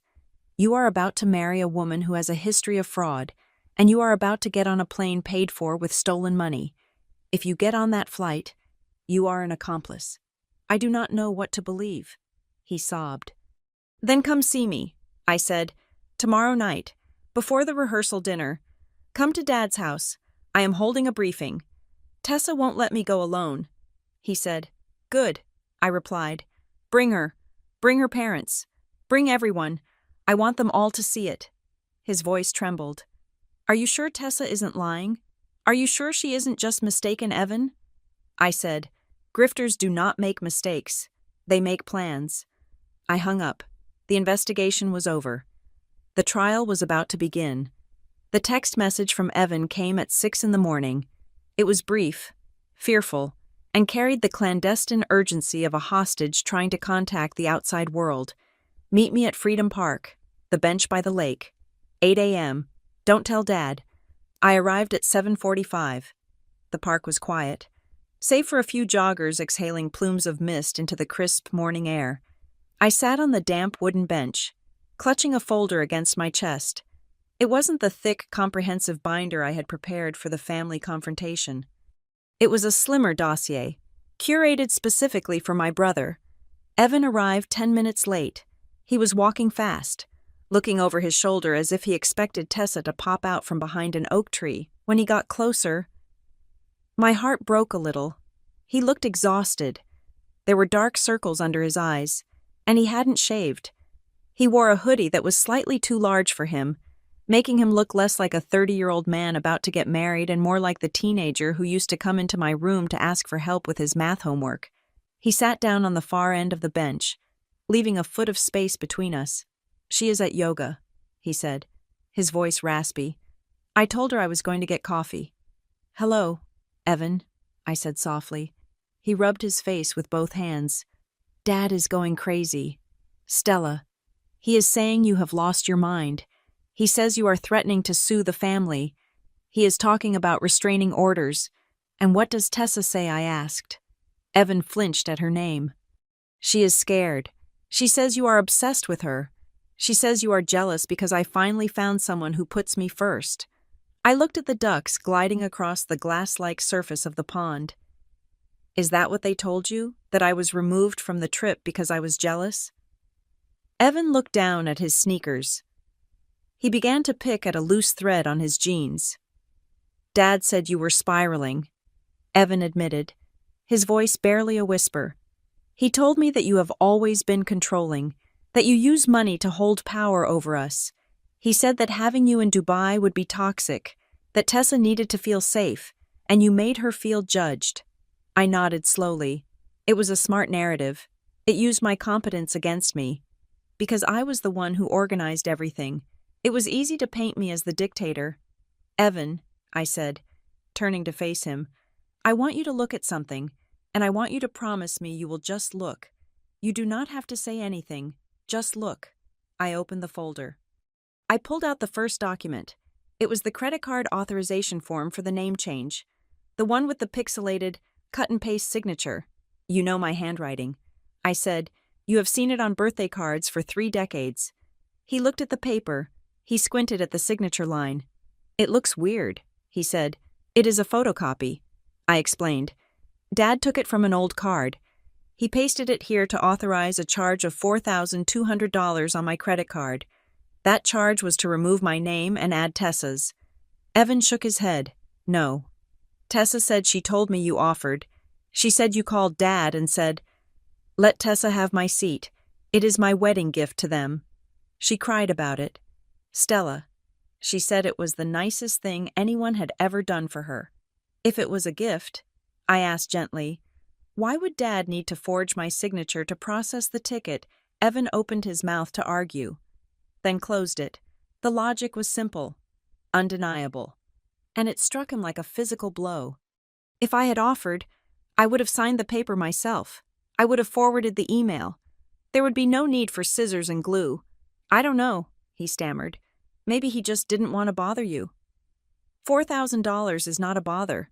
Evan, it is a felony. I flipped the page. I showed him the bank statement highlighting the charge. I paid for the trip. I said, I paid for the name change that kicked me off the trip, and I am currently paying for the Royal Romance package attached to your hotel room. Did you know that Evan went pale? The helicopter transfer, Tessa said her parents paid for that. She said it was a surprise from the Millers. Her parents didn't pay a dime. I said, I did. I watched the realization wash over him. It wasn't just anger. It was humiliation. He had been walking around thinking he was the recipient of generous love from his fiancé's family, only to find out he was consuming his sister's stolen credit limit. Why, he asked, his voice cracking. Why would they lie about who paid because they need you to believe the fairy tale? I said, they need you to believe that Tessa comes from money, that she adds value. If you knew the truth, you might ask to see the receipts. I took a deep breath. This next part was the hardest. Evan, tell me about the papers you signed last week, the ones Dad gave you. He looked up, surprised. The prenup. What about it? Dad said it was to protect me. Since the business is growing, he said we needed to make sure everything was separate. Did you read it? Dad summarized it for me. Evan said defensively. It was full of legal stuff. He said it just keeps our assets distinct. I read it. I said, I found a copy in the shared drive before Dad locked me out. I pulled out the highlighted copy of the joint financial venture agreement. It is not a prenup. Evan, it is a liability swap. It says that any debt incurred by the joint enterprise that means Dad and Tessa's projects is guaranteed by you. You didn't sign a shield. You signed a target. You agreed to be the co-signer for loans you haven't even seen yet. Evan stared at the document. He traced the words with his finger. Leveraged capital primary signatory. He looked up at me, his eyes wide with a childlike fear. Why would Dad do that? Because he is broke. Evan, I said bluntly. He has spent the family fund. He has spent Aunt Valerie's savings. He needs a fresh credit profile to borrow more money, and yours is the only one left that is clean. Tessa is helping him get it. Stop it. Evan stood up. He walked a few paces away, hands gripping his hair. Stop saying that about her. You don't know her. She loves me. Does she? I asked. I didn't stand up. I stayed seated. An anchor in his storm. Does she love you, Evan? Or does she love the idea of being a steward? He turned back to me, tears streaming down his face. She is the only person who listens to me. She understands me. She has had a hard life. Stella. She told me everything. Her ex was abusive. She had to run away. She is a survivor. Did she tell you her name used to be Teresa Vance? The air left the conversation. Evan froze. What Teresa Vance? I repeated. From Tampa, Florida. I pulled out the final document. It was the background check. It was the docket from the civil suit at the Grand Floridian Resort. She didn't change her name because of an abusive ex. Evan, she changed it because she had a judgment against her for $12,000 in unpaid hotel bills. She was sued for theft of services. She checks into high-end places, lives the life, and then vanishes when the bill comes. I held the paper out to him. She is not a victim. She is a professional guest. Evan looked at the paper. He didn't take it. He just stared at the mugshot from the previous arrest, a younger, less polished version of the woman he was about to marry. The eyes were the same. The calculation was the same. He sat back down heavily. The fight had gone out of him. I asked her, Evan whispered, last night, after you called. I asked her if she had ever been to Florida. She said no. She said she hates the humidity. He put his head in his hands. Why didn't they let me know, he asked. Why am I always the last one to know anything in this family? Because they think you are weak. I said, it was cruel, but it was necessary. They think you will do whatever they say if they smile at you and tell you you're a good boy. Dad thinks he owns you. Tessa thinks she played you. Evan looked at me. For the first time in years, I saw a spark of something real in his eyes. It wasn't confidence, not yet, but it was anger. A quiet, simmering anger. I am 30 years old, he said, then start acting like it. I said, don't take my word for it. Don't take Dad's word. Verify. I placed the folder on the bench between us. We are having a meeting tonight at Dad's house. 7 o'clock. I am bringing the full audit, every bank transfer, every forged signature. I'm going to put it all on the table. Dad called it a briefing. Evan said, he said you were coming over to apologize. I laughed. A short, dry sound. It is a briefing. All right, but I'm not apologizing. I am foreclosing on their lies. You want me to come? I want you to be there. I said, I want you to see the truth before you get on that plane. If you see the evidence and you still want to go, if you still want to marry her and sign those loans, that is your choice. I will never mention it again. But you have the right to know what you are buying. Evan picked up the folder. He held it like it was radioactive. Tessa won't want to come, he said. She is terrified of you. She isn't terrified of me, I corrected. She is terrified of being found out. Evan stood up. He looked at the folder, then at me. She told me this morning that her parents are in town. Evan said, she wants to bring them to the briefing, to show support, to intimidate you. I felt a cold smile touch my lips. Her parents. I asked, the ones who supposedly paid for the helicopter, Bring them, I said. Bring everyone. The more people in that room, the better. Are you sure? Stella Evan asked. It is going to be a bloodbath. No, Evan, I said, standing up and smoothing my coat. A bloodbath is messy. This is going to be an audit. And audits are very, very precise. I watched my brother walk away. He walked differently than he had when he arrived. He wasn't looking over his shoulder anymore.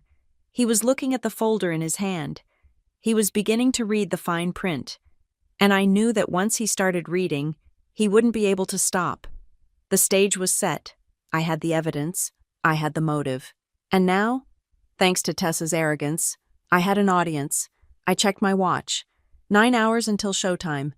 The invitation I sent out was a masterpiece of corporate aggression disguised as administrative helpfulness. I did not send a dramatic text message. I did not make a tearful phone call. Instead, I opened my laptop and created a formal calendar event. Event Stewart Family Dubai Trip. Final Logistics Briefing. Location: the residence of Gordon and Marilyn Stewart. Time 7 p.m. Attendees all travelers.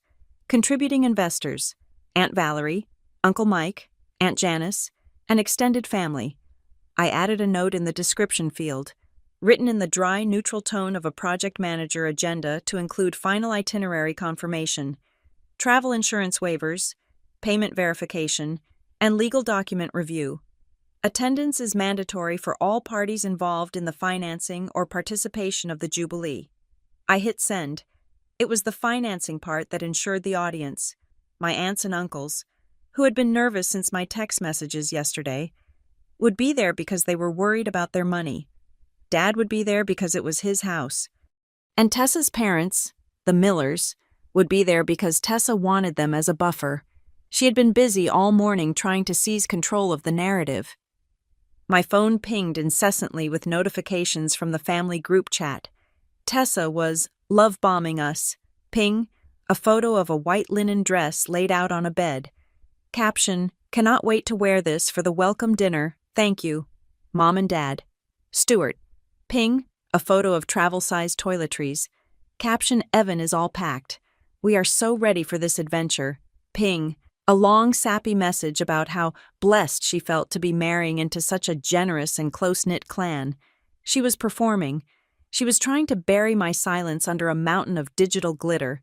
She thought if she acted like the perfect, grateful daughter-in-law hard enough, it would make my questions seem petty and mean. She was trying to create a reality where the trip was inevitable, a moving train that could not be stopped. I let her post. I did not react. I did not put a thumbs up. I did not put an angry face. Silence is the loudest sound in the world when someone is desperate for validation. While she played on Instagram, I was working the phones. My first call was to the fraud department of my credit card issuer. This time, I was not just flagging a transaction, I was preparing a dossier. This is Stella Stewart. I said to the agent, I need to confirm the specific protocol for a dispute based on signature forgery. I am not initiating the chargeback this second, but I need the case reference number pre-generated for a pending investigation. We can do that. Ms. Stewart, the agent replied. Your case number is 4990 Alpha. Once you give the verbal authorization, we will freeze the card, reverse the $4,200 charge, and flag the merchant in this case, the travel agency for accepting fraudulent authorization, and the timeline for the reversal I asked. Immediate, the agent said. And since the travel agency will lose the funds instantly, they will likely void the associated tickets within the hour to mitigate their own loss. Perfect, I said. Keep that file open. I will call you tonight. I wrote the case number down on a sticky note. 499YoA. It looked like a random string of characters, but it was the kill code for the entire vacation. My next call was to David at Prestige Travel. David, this is Stella Stewart. I said, I am calling to place a strict security lock on the booking reference 472 Bravo 9. Ms. Stewart. David sounded tired. Your father called 3 times this morning checking on the status of the tickets. I am sure he did. I said, here's the instruction, no changes, no cancellations, and absolutely no reissuing of boarding passes are to be made without voice verification from me, the primary cardholder. If anyone tries to move a flight or change a seat, you call me first. If you process a change without my voice, I will include your agency in the civil suit for negligence. Understood, David said, his voice tightening. I have flagged the file. Do not touch. Good. The tickets need to remain active until exactly 9 o'clock tonight. Do not let them disappear before then. I hung up. I did not want the trip to be canceled secretly by Dad in a panic. I needed the tickets to be live. I needed them to be real. I needed everyone in that room to believe they were going to the airport tomorrow morning right up until the moment I proved they were not. I spent the rest of the afternoon building the presentation. I treated it exactly like a board meeting at Northbridge. I did not use emotional fonts. I did not use red exclamation points. I used black text on a white background. Helvetica. Clean. Cold. Irrefutable. I printed 6 copies of the slide deck. One for me, one for Dad, one for Mom, one for Evan, one for Tessa, and one for Aunt Valerie to share with the investors. Slide 1 timeline of events. It showed the date I paid for the trip, the date the Desert Meridian consulting firm was registered, and the date my name was removed from the manifest. Slide 2 source of funds. This was the heavy hitter. I had a flowchart. On the left, Stella's savings and Aunt Valerie's retirement. On the right, Tessa's wedding dress, B&W lease, and Desert Meridian Consulting. The arrows showed exactly where the money went. It was visual proof that the family pot was actually a funnel into Dad's lifestyle. Slide 3, the forgery. I placed the 2 signatures side by side, the legitimate one for my driver's license and the pixelated, shaky one from the travel authorization. I added the metadata from the scan showing the date discrepancy. Slide 4, the beneficiary. This page was just the background check on Teresa Vance, the civil judgment, the alias, the unpaid bills. I put the pages in clear plastic covers and bound them into slim black folders. They looked professional. They looked official. They looked like the end of the world. At 5 o'clock, I received a text from Evan. I am coming. Tessa is bringing her parents. They are driving a rental. Dad is setting up the dining room like a buffet. He thinks if he feeds people, they won't get mad. Did you do what I asked?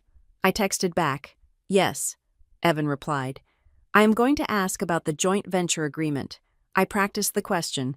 Good. Don't let him interrupt you. I won't. I am scared. Stella, you should be. I wrote, but it is better to be scared now than broke later. I showered and dressed. I chose a suit, navy blue, tailored. It was the suit I wore when I had to fire someone or deliver bad news to a client. It was armor. I pulled my hair back into a tight bun. Minimal makeup. I packed my briefcase, the laptop, the binder from Aunt Valerie, the black presentation folders, the sticky note with the bank case number. I stood in my kitchen and drank a glass of water. My apartment was silent. The sun was going down, casting long shadows across the floor. I felt a strange sense of calm. For days, I had been reacting. I had been the victim, the one left behind, the one scrambling to understand why. But tonight, I was the one setting the tempo. I had built the stage. I had written the script, and I knew exactly how the third act was going to end. My phone rang. It was Dad. I stared at the screen. He was calling 2 hours before the meeting. He was breaking. I picked up. Hello? Gordon, I said. I did not call him Dad. Stella. His voice was low, vibrating with a mix of anger and desperation. I am asking you one last time. Do not do this. Do not do what I asked.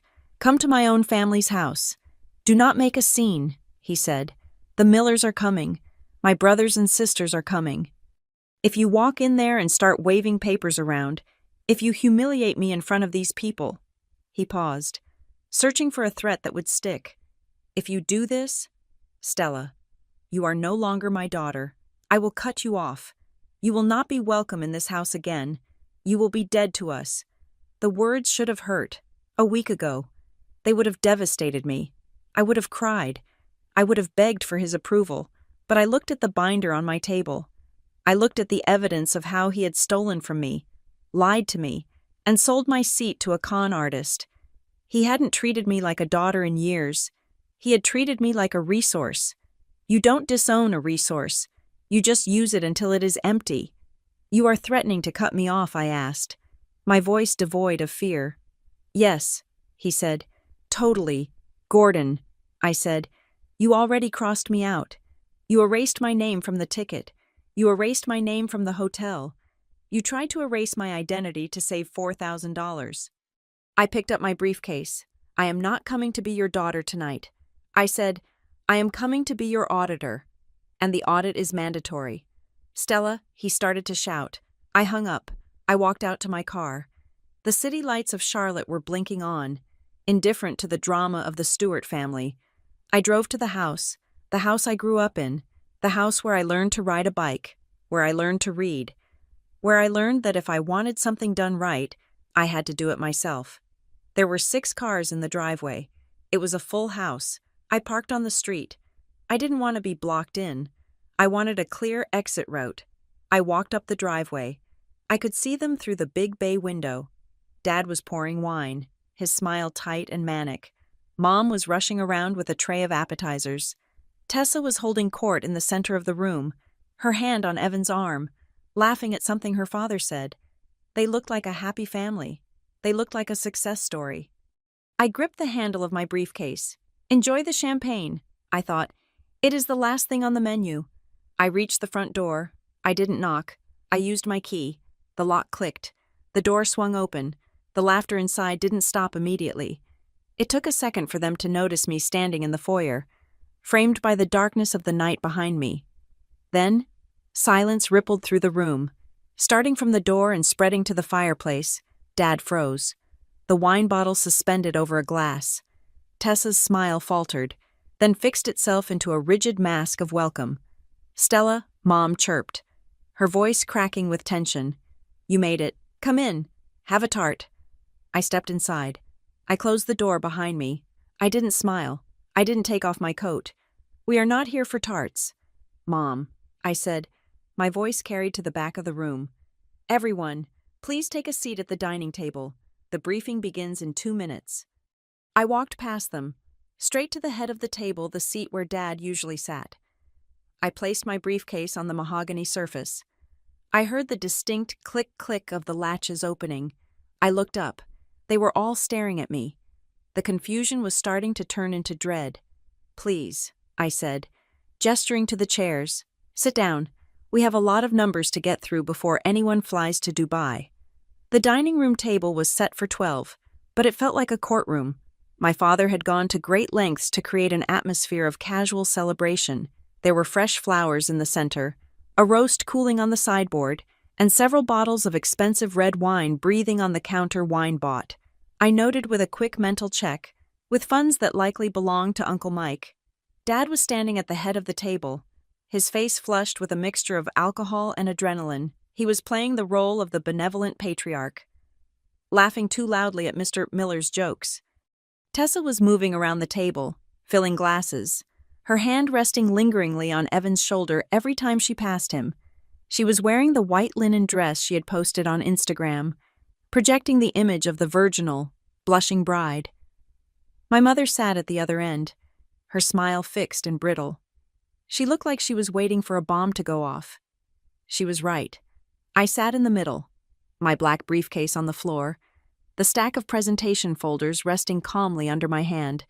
Beside me, Aunt Valerie sat with her purse clutched in her lap, her face pale. Across from me sat Tessa's parents, the Millers, 2 people who looked perfectly nice, perfectly respectable, and perfectly oblivious to the fact that they were dining in a house of cards. All right, everyone, Dad boomed, raising his glass. Before we eat, I just want to say how blessed we are. Tomorrow, we embark on a journey that celebrates not just Evan and Tessa, but the unity of our families. To the Stewarts and the Millers, here, Mr. Miller said, raising his glass. Tessa beamed. Thank you. Gordon, you are too generous. She looked at me. It was a dare. Say something. Her eyes said, ruining the toast makes you the villain. I did not pick up my wine glass. I picked up the black folders. That is a lovely sentiment. Dad, I said. My voice was not loud, but it cut through the murmurs of agreement like a scalpel. But before we get to the airport, we need to handle the administrative housekeeping. As the primary financier of the logistics, I need to verify a few compliance items. Dad's smile froze. Stella, not now. We are eating. It will only take 10 minutes, I said, sliding the first folder to Mr. Miller, then one to Uncle Mike, then one to Evan. Please, take one. It is the final briefing packet. Dad reached out to snatch the folder I slid toward him, his grip tight. This is unnecessary. It is mandatory. I corrected. Turn to page 1, please. The room went quiet. The only sound was the rustling of plastic covers turning. Item 1, payment verification and authorization. I read aloud, treating the dinner table exactly like a boardroom at Northbridge. On the screen of my laptop here, and in your packets. You will see a copy of the credit card authorization form used to remove my name from Seat 3B and replace it with Ms. Tessa Miller. I turned my laptop around so the screen faced the Millers. As you can see, I continued, keeping my tone deadly flat. The signature on this form is dated October 12th. However, the metadata from the scan shows the signature block was created from a file dated last year. It is a photocopy of my signature from a birthday card. Dad slammed his folder shut. This is ridiculous. I told you. I signed it as your proxy because you were busy. You are twisting a simple favor into a conspiracy. A proxy requires a power of attorney. I said, this is a cut-and-paste forgery. I looked at Mr. Miller, who was frowning at the document. Mr. Miller, I said, addressing him directly. My father likely told you that he paid for this trip. Or perhaps that it was a joint family gift, Mr. Miller looked at Dad, then at me. Gordon said the business covered it. A corporate retreat write-off. The business did not cover it.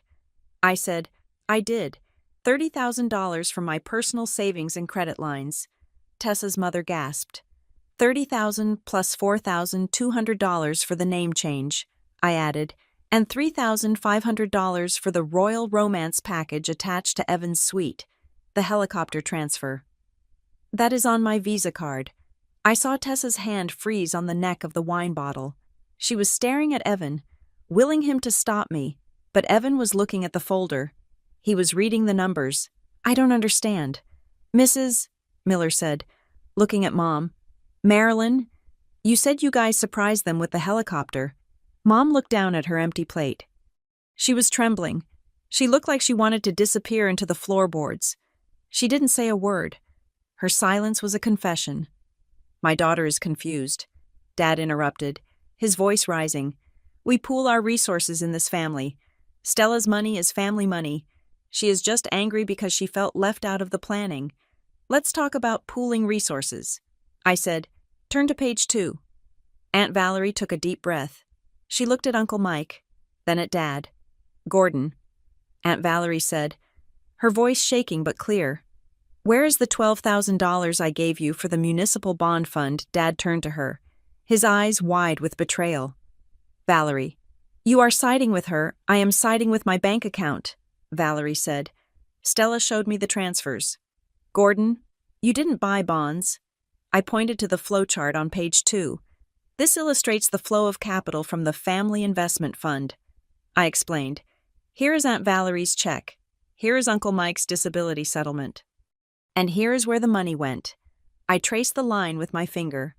June 4th. $5,000 to Bridals by Elena. All eyes turned to Tessa's dress.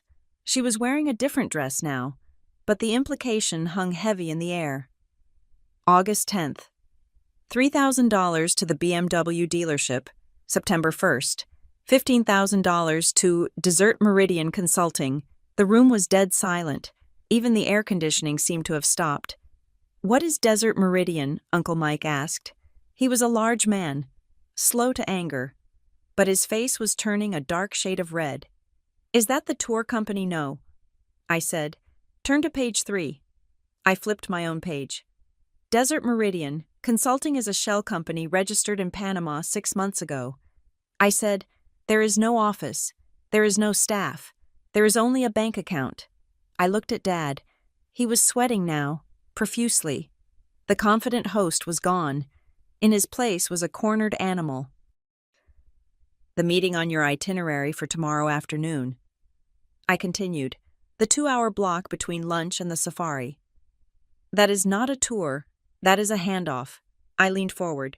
You are not going to Dubai to celebrate a wedding. You are going there to move the remaining $15,000 of the family's money into an offshore account where Uncle Mike and Aunt Valerie can't sue you for it. You are laundering their savings under the guise of a consulting fee. Mr. Miller stood up. He threw his napkin on the table. Gordon, is this true? Are you stealing from your siblings to pay for my daughter's wedding? It is a loan, Dad shouted, slamming his fist on the table. The wine glasses rattled. It is leverage. I am building an empire here. You people don't understand finance. I move money to make money. You move money to buy respect. You can't afford. I said, "Shut up." Dad pointed a shaking finger at me. "You are jealous. You are bitter because you are alone. You are trying to destroy Evan's happiness because you don't have any of your own." "Speaking of Evan," I said, turning to my brother. Evan was sitting very still. He hadn't touched his wine.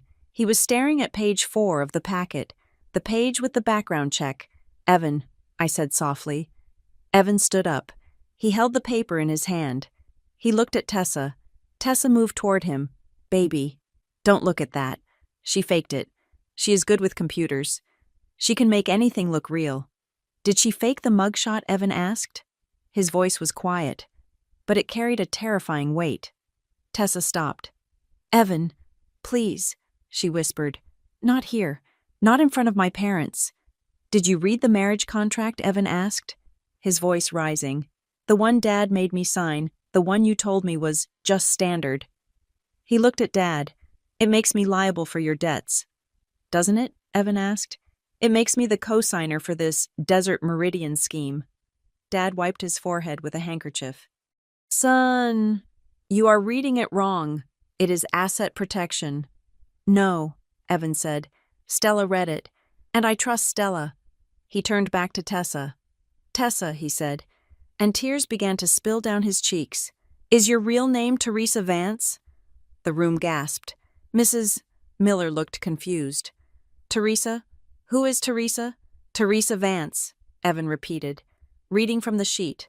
"Formerly of Tampa, Florida, sued for $12,000 in unpaid hotel bills. Wanted for questioning regarding check fraud." Tessa's face changed. It was a transformation so sudden it was almost physical. The soft, doe-eyed expression vanished. The lips that had been curved into a shy smile thinned into a hard line. Her posture straightened.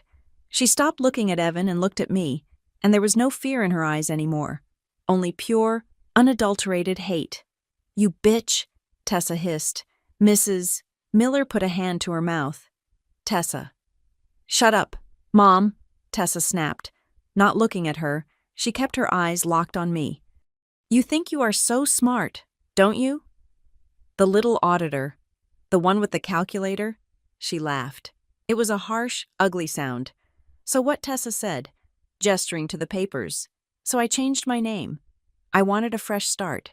Is that a crime?" "And yeah, Gordon helped us out. He is a businessman.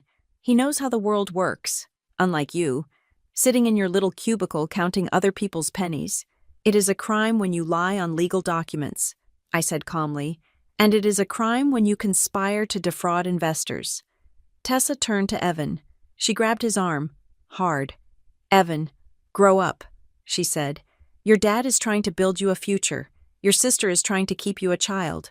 Who paid for the trip? Who cares? We are going to Dubai tomorrow. We are going to be in a 5-star hotel. We are going to live like kings. Are you really going to throw that away because of some paperwork?" She was gambling that his desire for the lifestyle was stronger than his morality. Evan looked at her hand on his arm. He looked at her parents, who were staring at their daughter as if she were a stranger. He looked at Dad, who was panting, red-faced, at the end of the table. Evan pulled his arm away. "I am not going," Evan said. "What?" Tessa screeched. "I am not going." Evan repeated, louder. "I am not getting on that plane. I am not signing any more papers. And I am not marrying Teresa Vance." Dad stood up so fast his chair tipped over backward with a crash. "That is enough," Dad roared. "This meeting is over. Everyone out, Stella. Get out of my house. You have poisoned them all." He looked at the Millers. "I apologize. My daughter is mentally unstable. We will sort this out in the morning. The car picks us up at 8. He was in denial. He thought he could still force reality to bend to his will. He thought if he shouted loud enough, the evidence would disappear. I closed my briefcase. I clicked the latches shut. Click, click. The sound was final. "You can shout all you want, Gordon," I said, "but you are missing the most important point." I picked up my bag and walked to the door. I paused with my hand on the knob. I turned back to look at them. The scene was a tableau of ruin. Aunt Valerie was crying silently. Uncle Mike was photographing the documents with his phone. The Millers were standing apart from their daughter. Tessa was staring at the wall, her face a mask of fury. Dad was shaking, clutching the edge of the table. "You keep talking about the car picking you up at 8, I said. "You keep talking about the flight." I pulled a small slip of paper from my pocket. It was the sticky note with the case number 4990 Alpha. I read, "What is that?" Dad asked, his voice barely a whisper. "That is the fraud dispute reference number I filed with the bank 3 hours ago." I said, "Regarding the $4,200 you stole for the name change."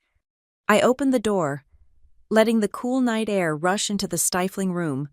"When a charge is flagged for fraud involving a forged signature," I said, "the bank automatically freezes the transaction, and the merchant in this case, Prestige Travel, automatically voids the tickets to prevent loss." I looked Dad in the eye. "There is no car coming at 8, Dad. There are no tickets. The reservation has been deleted. The hotel has been canceled." I smiled, but it didn't reach my eyes. "Check your email," I said, "and see if the flight still exists." I walked out into the night. Behind me, I heard the sound of a phone falling to the floor, followed by the first real scream of the evening. It wasn't Tessa. It was my father. The audit was complete. The dawn did not bring sunlight to the Stewart household. It brought a notification. At exactly 6:01 in the morning, the collective phones of the Stewart family and the Miller family lit up with a synchronized buzz. It was an automated message from the travel management app, the digital nervous system of the trip, that was supposed to launch their dynasty. Alert reservation reference, 472 Bravo 9 status, changed to suspended, reason payment verification, failure, fraud investigation, pending, please contact your card issuer immediately. I was awake when it happened. I was sitting in my kitchen, drinking coffee, watching the sunrise over Charlotte. I did not feel triumph. I felt the cold, clinical satisfaction of a mathematician who has finally balanced a complex equation. The numbers had resolved to 0. My phone began to ring at 6:02. It was my father. I let it ring 3 times before answering. I put it on speaker and set it on the counter. "Stella." He did not sound like the man who had banished me from his house the night before. He sounded like a man drowning. "Stella, you have to undo it. Please, we are supposed to leave for the airport in 2 hours. The cars are ordered. The Millers are packed. I cannot undo a bank protocol." "Dad," I said, my voice steady, "I told you last night, once the fraud algorithm is triggered, it is out of my hands. It is a federal compliance issue now. Just call them," he begged. His voice cracked. "Tell them it was a mistake. Tell them I had permission. I will pay you the $4,000. I will transfer it right now. Just lift the hold. You do not have $4,000. "Dad," I said, "we both know that. I can get it," he cried. "I can fix this. But you have to open the line. The hotel just emailed me. They canceled the suites because the guarantee card was declined. They are asking for a new payment method for the full $40,000 immediately, or they release the rooms. Then give them your card." I said. There was a silence on the other end. A heavy, suffocating silence. He could not give them his card. His cards were maxed out. His liquidity was gone. The only reason this trip existed was because he was surfing on my credit score and his siblings' savings. "I can't," he whispered. "Stella, please. This is not just a vacation. If we don't go, if I don't meet the partners at Desert Meridian, everything falls apart. It fell apart the moment you cut my signature." I said, "I am not doing this to punish you. Dad, I am doing this because I refuse to be an accessory to a crime. You are on your own." I hung up. I finished my coffee. Then I drove back to the house. I did not go to save them. I went to ensure the wreckage was properly documented. When I arrived, the scene was chaotic. The front door was open. Suitcases were piled in the hallway. Useless monuments to a journey that would never happen. In the living room, the tribunal had reconvened, but the dynamic had shifted tectonically. Dad was sitting on the sofa, his head in his hands. Mom was weeping silently next to him. Aunt Valerie and Uncle Mike were standing over them, their faces hard as granite. The Millers were standing near the window, whispering furiously to each other, and in the center of the room stood Evan and Tessa. Tessa was pacing. She was still wearing the expensive travel outfit she had picked out, but her face was twisted in a snarl. "This is insane." Tessa spat, gesturing at Dad. "You told us everything was handled. You told my parents this was a company expense. Now the hotel is calling my dad asking for a credit card number, Mrs. Miller stepped forward. Her voice was icy. "We were under the impression that the Stewart family was solvent. Gordon, you told us this merger with Desert Meridian was a done deal. You told us Evan was coming into a trust fund. There is no trust fund," I said from the doorway. Everyone turned to look at me. I walked into the room. I did not carry a weapon. I carried a file folder. "There is only debt," I continued, walking to the center of the room, "and a scheme to cover that debt by liquidating the savings of his brothers and sisters." I looked at the Millers. "Your daughter knew."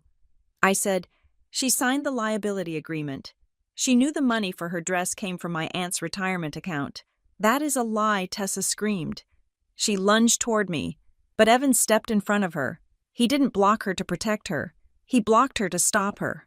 Evan looked at me. His eyes were red, rimmed with sleeplessness, but they were clear. "Let me see the papers." "Stella," Evan said, "I showed you yesterday." I reminded him. "No," Evan said, "I want to see her papers." He turned to Tessa. He held out his hand.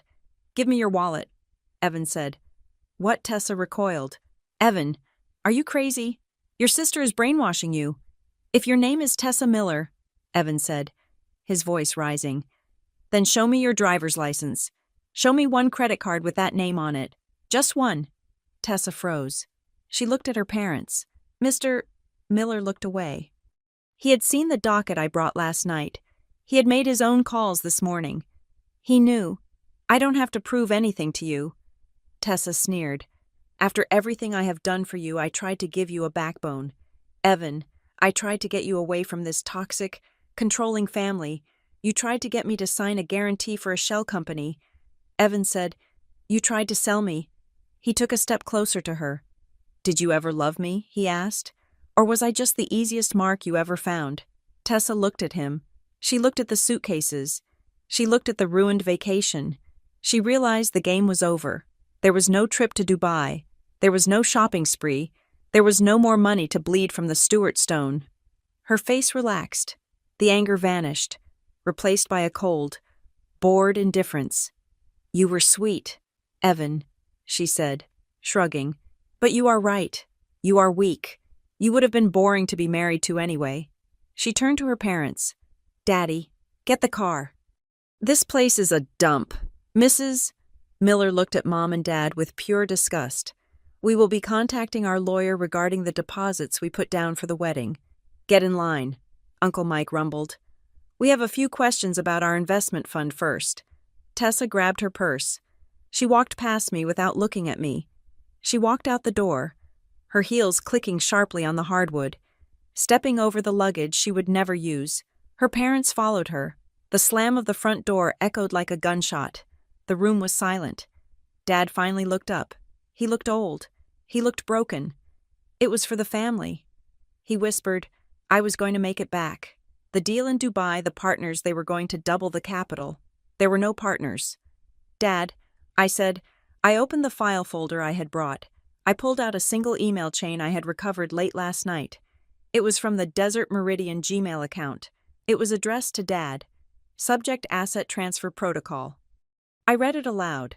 "Upon arrival in Dubai, the signatories Gordon Stewart and Evan Stewart will execute the transfer of all familial holdings to the DMC custodial account. This includes the outstanding balances of the contributors, Valerie Stewart, Michael Stewart, which will be converted to non-voting equity." I lowered the paper. "You weren't going to pay them back," I said. "You were going to use the distraction of the trip to trick them into signing away their rights to their own money. You were going to convert their debt into worthless stock in a fake company." I looked at him. "And you kicked me off the trip because I am the only one who reads the fine print.